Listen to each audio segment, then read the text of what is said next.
اسرائیل فلسطین تنازع کے بارے میں سب سے بڑی خرافات میں سے ایک یہ ہے کہ یہ صدیوں سے چل رہا ہے اور یہ سب قدیم مذہبی منافرات کے بارے میں ہے۔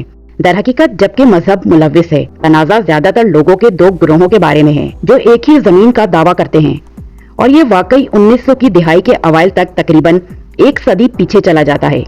اس وقت کے آس پاس مشرقی بحیرہ روم کے ساتھ والا خطہ، جسے اب ہم اسرائیل فلسطین کہتے ہیں، صدیوں سے عثمانی حکومت کے زیر تسلط تھا۔ یہ مذہبی طور پر متنوع تھا، جس میں زیادہ تر مسلمان اور عیسائی شامل تھے، لیکن یہودیوں کی بھی ایک چھوٹی سی تعداد تھی جو عام طور پر امن سے رہتے تھے۔ آگے کی اسٹوری جاننے سے پہلے ویڈیو کو لائک کر دیں اور چینل کو سبسکرائب کر دیں تاکہ آپ کو نئی ویڈیو کا نوٹیفیکیشن مل سکے۔ اور یہ دو اہم طریقوں سے بدل رہا تھا۔ سب سے پہلے خطے کے زیادہ لوگوں میں یہ احساس پیدا ہو رہا تھا کہ وہ صرف نسلی عرب نہیں بلکہ فلسطینی ہیں، جو ایک قومی شناخت ہے۔ اس وقت یورپ میں زیادہ تر یہودی صہیونیت نامی تحریک میں شامل ہو رہے تھے، جس کا کہنا تھا کہ یہودیت صرف ایک مذہب نہیں ہے بلکہ ایک قومیت ہے جو اپنی ایک علیحدہ قوم کا حق رکھتی ہے۔ اور صدیوں کے ظلم و ستم کے بعد یہودیوں کا یہ خیال تھا کہ ایک علیحدہ یہودی ریاست ہی ان کی حفاظت کا واحد راستہ ہے، اور انہوں نے مشرقی وسطی میں اپنے تاریخی وطن کے قیام کے لیے اس کو اپنی بہترین امید کے طور پر دیکھا۔ 20ویں صدی کی پہلی دہائیوں میں دسیوں ہزار یورپی یہودی وہاں منتقل ہوئے۔ پہلی جنگ عظیم کے بعد سلطنت عثمانیہ کا خاتمہ ہوا اور برطانوی اور فرانسیسی سلطنتوں نے مشرقی وسطی کو تشکیل دیا۔ برطانیہ نے ایک ایسے علاقے کا کنٹرول سنبھال لیا جسے فلسطین کے لیے برطانوی مینڈیٹ کہا جاتا ہے۔ سب سے پہلے انگریزوں نے یہودیوں کو ہجرت کی اجازت دی، لیکن جیسے جیسے زیادہ یہودی پہنچے، کھیتی باڑی کے علاقوں میں آباد ہوئے۔ یہودیوں اور عربوں کے درمیان تناؤ بڑھتا گیا۔ دونوں فریقوں نے تشدد کی کارروائیاں کی اور 1930 کی دہائی تک برطانویوں نے یہودیوں کی امیگریشن کو محدود کرنا شروع کر دیا۔ اس کے جواب میں مقامی عربوں سے لڑنے اور برطانوی حکومت کے خلاف مزاحمت کرنے کے لیے یہودی ملیشیا تشکیل دی گئی۔ اس کے بعد ہولوکاسٹ آیا، جس نے بہت سے یہودیوں کو برٹش فلسطین کے لیے یورپ سے بھاگنے پر مجبور کیا اور ایک یہودی ریاست کی حمایت میں دنیا کے زیادہ تر حصے کو متحرک کیا۔ 1947 میں جیسے ہی وہاں عربوں اور یہودیوں کے درمیان فرقہ وارانہ تشدد میں اضافہ ہوا، اقوام متحدہ نے برطانوی فلسطین کو دو الگ الگ ریاستوں میں تقسیم کرنے کے منصوبے کی منظوری دی، ایک یہودیوں کے لیے اسرائیل اور ایک عربوں کے لیے فلسطین۔ یروشلم شہر، جہاں یہودیوں، مسلمانوں اور عیسائیوں کے مقدس مقامات ہیں، اسے ایک خصوصی بین الاقوامی زون بننا تھا۔ اس منصوبے کا مقصد یہودیوں کو ایک ریاست دینا، فلسطین کی آزادی قائم کرنا اور اس فرقہ وارانہ تشدد کو ختم کرنا تھا جس پر برطانیہ مزید قابو نہیں پا سکتا تھا۔ یہودیوں نے اس منصوبے کو قبول کر لیا اور اسرائیل کے طور پر آزادی کا اعلان کر دیا، لیکن پورے خطے کے عربوں نے اقوام متحدہ کے منصوبے کو صرف ایک اور یورپی استعمار کے طور پر دیکھا جو ان کی زمین کو چرانے کی کوشش کر رہے تھے۔ کئی عرب ریاستوں نے، جنہوں نے ابھی حال ہی میں خود آزادی حاصل کی تھی، نے ایک متحدہ عرب فلسطین کے قیام کی کوشش میں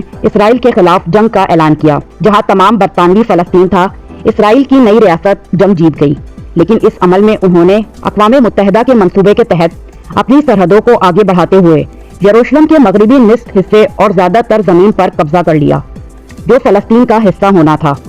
انہوں نے بڑی تعداد میں فلسطینیوں کو ان کے گھروں سے بھی نکال دیا، جس سے پناہ گزینوں کی ایک بہت بڑی آبادی پیدا ہوئی جس کی نسلیں آج تقریباً 7 ملین ہیں۔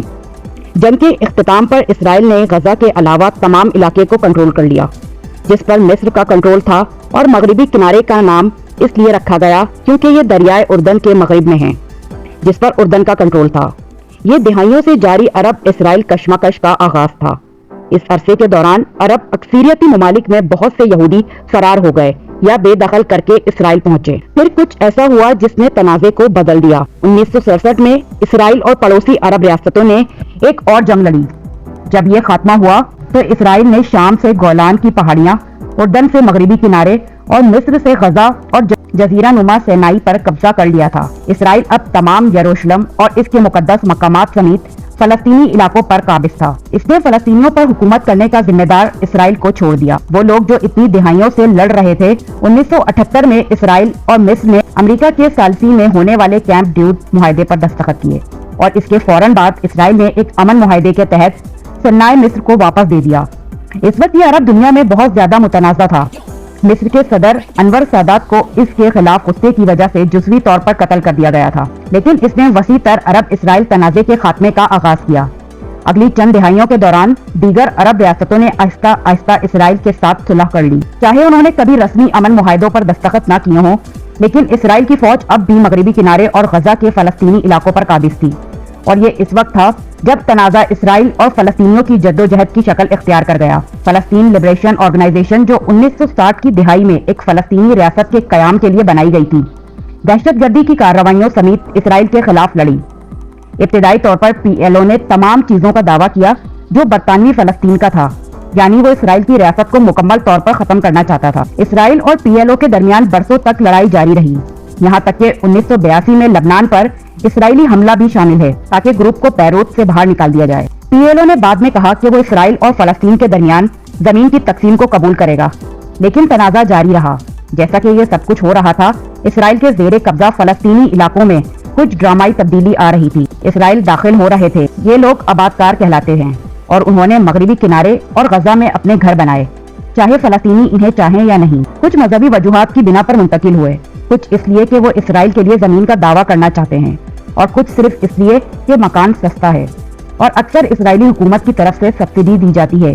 कुछ बस्तियां हजारों की आबादी वाले शहर हैं, दूसरी छोटी कम्युनिटियां हैं जो मगरिबी किनारे की गहराई में हैं।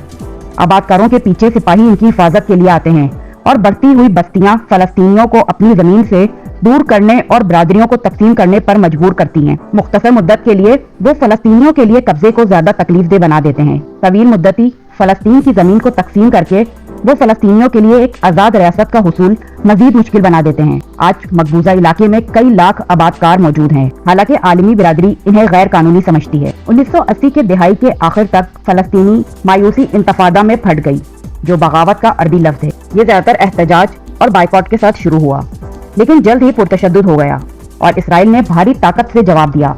पहले इंतफादा में 200 इसराइली और 1000 से ज्यादा फलस्तीनी मारे गए। इसी दौरान गजा में फलस्तीनियों के एक ग्रुप ने, जो PLO को बहुत ज्यादा दुनियावी और बहुत ज्यादा समझौता करने वाला समझते हैं, हमास को बनाया, जो इसराइल की तबाही के लिए एक कट्टर इंतहा पसंद ग्रुप है। 1990 की दिहाई के अवाइल तक ये वाज़ेह है कि इसराइलियों और फलस्तीनियों को अमन कायम करना है और दोनों अतराफ के रहनुमा ओस्लो मुआहदे पर दस्तखत करते हैं। इसका मतलब इसराइल की तरफ एक बड़ा पहला कदम है, जो शायद किसी दिन फलस्तीनी इलाकों से दस्तबरदार हो जाए और एक आजाद फलस्तीन की इजाजत दी जाए। ओस्लो मुआहदा फलस्तीनी अथॉरिटी कायम करता है, जिससे फलस्तीनियों को कुछ इलाकों में खुद पर हुकूमत करने की थोड़ी सी आजादी मिलती है। दोनों तरफ के सख्त गिर अफराद ने ओस्लो मुआहदे की मुखालफत की। हमास के अरकान इस अमल को जानबूझकर खराब करने की कोशिश के लिए खुदकश बम धमाके करते हैं। इसराइली दाएं बाजू ने अमन मुज़ाकरात पर एहतजाज किया। रैलियों ने वजीर आजम यत्जाक रॉबिन को गद्दार और नाजी करार दिया। रॉबिन के ओस्लो मुआहदे के दूसरे दौर पर दस्तखत करने के कुछ ही देर बाद एक इंतहाई दाएं बाजू के इसराइली ने इसे तेल एविव में गोली मारकर हलाक कर दिया। इस तशद्दुद ने जाहिर किया कि किस तरह दोनों तरफ के इंतहा पसंद अमन को पटरी से उतारने के लिए तशद्दुद का इस्तेमाल कर सकते हैं और दूसरे फरीक की मुकम्मल तबाही के ख्वाहां होते हुए एक मुस्तकिल तसादुम को जारी रख सकते हैं। ये एक मुतहरिक है जो तब से चल रहा है। मुज़ाकरात का मकसद अमन की आखिरी तफसीलात को बरसों से जारी रखना था और 2000 में एक बड़ा कैंप ड्यूट समेत खाली हो गए। फलस्तीनियों को यकीन था कि अमन नहीं आ रहा है और दूसरे इंतफादा में उठ खड़े होंगे। ये पहले से कहीं ज्यादा पुरतशद्दुद है। चंद साल बाद जब ये जख्मी हुआ तो तकरीबन 1000 इसराइली और 3200 फलस्तीनी हलाक हो चुके थे। दूसरा इंतफादा वाकई तनाज़ात को बदल देता है। इसराइलियों को बहुत ज्यादा शक हो गया कि फलस्तीनी कभी भी अमन को कबूल कर लेंगे या ये कोशिश करने के काबिल भी हैं। इसराइली सियासत दाएं तरफ बदल रही है और मुल्क फलस्तीनियों की नस्लो हरकत को कंट्रोल करने के लिए दीवारें और चौकियां बना रहा है। वो वाकई अब तनाज़े को हल करने की कोशिश नहीं कर रहे हैं, बस इसका इंतजाम करेंगे। फलस्तीनियों को ये महसूस हो गया है कि मुज़ाकरात से काम नहीं हुआ और तशद्दुद काम नहीं आया, कि वो एक ऐसे बढ़ते हुए कब्जे में फंस गए हैं जिसका बहैसियत कौम कोई मुस्तकबिल नहीं। इसी साल इसराइल गजा से दस्तबरदार हो गया। हमास ने इक़्तिदार हासिल किया, लेकिन एक मुख्तसर खाना जंगी में फलस्तीनी अथॉरिटी से अलग होकर गजा को मगरिबी किनारे से तकसीम कर दिया। इसराइल ने गजा की नाकाबंदी कर रखी है और बेरोजगारी 40% तक पहुंच गई है। ये तनाज़ा की हालत है। जैसा कि हम आज जानते हैं, ये निस्बतन नया है और ये फलस्तीनियों के लिए एक नाकाबिले बर्दाश्त है। मगरिबी किनारे में ज्यादा से ज्यादा बस्तियां फलस्तीनियों को परेशान कर रही हैं, जो अक्सर एहतजाज और कभी तशद्दुद के साथ जवाब देते हैं। हालांकि ज्यादातर सिर्फ मामूल की जिंदगी चाहते हैं। गजा में हमास और दीगर कट्टर ग्रोहों की इसराइल के साथ वक्तन फवक्तन जंगें होती रहती हैं। इस लड़ाई में बहुत से आम शहरियों समेत फलस्तीनियों की जानें जाती हैं। खुद इसराइल में ज्यादातर लोग बेहिस हो चुके हैं اور زیادہ تر قبضے میں تنازعات کو ان کی روزمرہ کی زندگیوں سے نسبتاً دور رکھا ہوا ہے۔ مختصر مگر خوفناک تشدد کے لمحات کے ساتھ امن کے لیے سیاسی عزم بہت کم ہے۔ کوئی بھی واقعتاً نہیں جانتا کہ تنازع یہاں سے کہاں جاتا ہے۔ شاید تیسرا انتفاضہ شدید فلسطینی اتھارٹی ختم ہو جائے، لیکن ہر کوئی اس بات پر متفق ہے کہ چیزیں جیسا کہ اب ہیں زیادہ دیر تک نہیں چل سکتی۔ یہ فلسطینیوں پر اسرائیل کا قبضہ بہت زیادہ غیر مستحکم ہے، اور یہ کہ جب تک کوئی ڈرامائی تبدیلی نہیں آتی، آگے جو کچھ بھی ہوگا وہ بہت زیادہ خراب ہوگا۔